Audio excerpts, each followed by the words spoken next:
Doon sa ating tinulang manok. Ito yung yung sayuti. Tapos ito yung ating pichay. Tapos may talaga, may magic sarap. Minamagic yung sarap. So, yan muna natin yung manok, guys. Gisahin muna natin yung manok, saka natin lagyan ng saka natin ilagay yung manok. Gisahin muna yung lamas bago yung manok. So, ayan guys, nilagay na natin yung ahos, bawang at saka yung luya at sili. Saka natin ilagay yung ating manok. Tinulang manok yan, guys. So, muna natin yung ating lamas para siya tawag doon, yung maluto siya ba. Ilang segundo lang. Saka natin ilagay yung chicken. Masarap kasi pag yung lulutuin yung lamas para lumabas yung doon sa may lamas. Yung maanghang, tapos mabango. So, ayan guys, para luto na yung ating lamas, pwede na siguro ilagay yung ating manok. Hindi siya manok Bisaya, guys. Yung yung mga, tawag doon, yung white leghorn na manok. Kailangan talaga isa lang ng ilang minuto yung lamas para lumabas yung bango doon sa lamas. So, ayan guys, makikita nyo yung luto na yung lamas, nilagay na yung ating chicken. Yung manok. Masarap kasi pag ganyan ang pagluto sa manok. Siya, kasi paglagyan mo na dito ng yung sabaw, tapos mo doon sa may kaldero, hindi lumabas yung sarap niya at bango. Kailangan talaga, gisahin mo muna yung yung manok, kahit tinula siya. Yan, pakuluan ng kunti para talaga lumabas yung katas ng manok. Takipan mo na guys, lagyan mo na ng takip. So ito guys, pakuluan muna natin ng ilang minuto. Ayan, wala pa. Kailangan talaga yung niya, yung sabaw o katas niya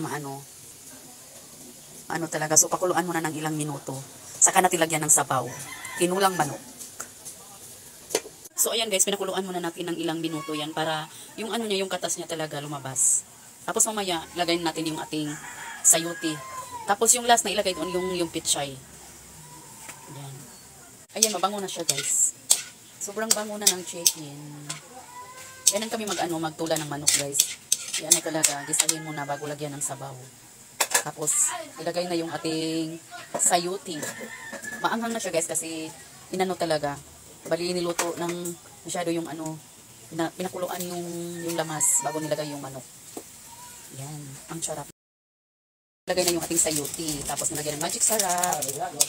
Yan. Mamaya lagyan na yan ng sabaw. Muna guys, tinakpan muna para maluto yung ating sayuti. So mamaya, pwede na yung lagyan ng sabaw. Nilagyan na ng magic sarap, tapos bitsin. Yung sabaw, hindi yan lagyan ng sabaw ng marami. Lang yung isabaw natin, yung lang, isakto lang. Kasi 3 lang naman kaming kumain. Yan, tinulang manok yan. Yan, nilagyan ng asin at bitsin. Kailangan talaga lagyan ng asin guys kasi may sabaw yan. Pero pag walang sabaw, pwede lang ilagay mo dyan magic sarap at yung yung bitsin, yung Ajinomoto. Pero pag may sabaw, maglagay ka talaga ng asin para yung niya, yung sabaw niya, talaga mainsakto. Kasi maliit lang yung magic sarap. Yan. So pakuluan muna natin ng konti guys. Lagyan muna ulit ng takip. So ayan guys, pwede na natin lagyan ng sabaw. Yan. Sarap na yan. Lagyan na natin ng sabaw. Ayan guys, nilagyan na yan ng sabaw. So ayan guys, pakuluan na lang natin guys. May na yan, may timpla na yan, may magic sarap, bitsin at saka yung asin. So ang kulang na lang dyan, pakuluan na lang natin. Tapos ilagay natin yung ating pichay. Takpan muna natin ulit guys. So ito guys, tingnan natin yung ating nilutong manok. Nilagang manok o tinulang manok. Ayan. So ayan guys, kumulo na siya guys. Ayan, kumulo na siya. Tikman natin guys kung nabaluto na ba yung ating sayuti. Tikman natin yung sabaw, yung katas.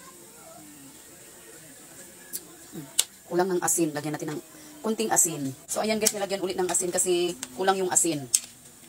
Kulang yung asin, kaya dinagdagan ng kunting asin. So, insakto na pagkalutong yung sayuti guys. So, pwede na natin ilagay yung ating pichay o yung dahon.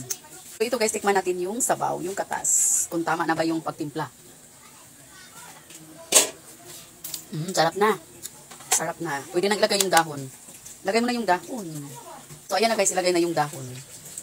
Pagka, pakuluan lang natin ng isang kulo yan.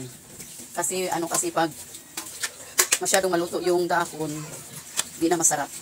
Yan. Mga lang, 1 minute, kukunin na natin yan. Takpan mo na uli para maluto yung ating dahon. Pichay. Ang kulo na lang, pakuluan na natin ng isang kulo. Kasi, pag kasi pakuluan mo na masyado, malata yung, niya, yung pichay.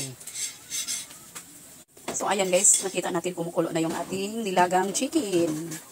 Ayan, masarap na. So ito guys, pwede na tong kukunin dito sa may kawali kasi yung nilulutuan namin guys kasi mas okay yung kawali. Paano talaga siya? Mapawan lahat yung ano niya. So tama na to guys. Tama na yung pagkakulo kasi pag maano talaga masobraan ng pagkaluto yung dahon, hindi na siya masarap kainin, lata na. Okay guys, yan yung nilagang manok o tinulang manok. So ito guys, luto ng ating nilagang chicken, tinulang manok. Ayan, tapos may rice na tayo dito. Ready to eat na guys, kakain na tayo. Ayan, kakain na tayo guys, ang sarap niyan. At maanghang pa yung ating ulam. Maanghang yung ating ulam, yung manok, maanghang yan. Masarap yan, yung tinulang manok o nilagang manok. Sarap talaga. Tapos yung amoy, wow, ang sarap ng amoy. Kakain na tayo guys, tara! So ito guys, kakain na tayo. Kain tayo. Sarap. Ito guys, ang sarap ng sabaw. Sarap yung sabaw.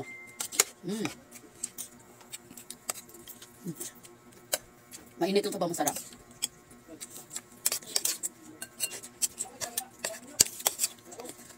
Kain tayo.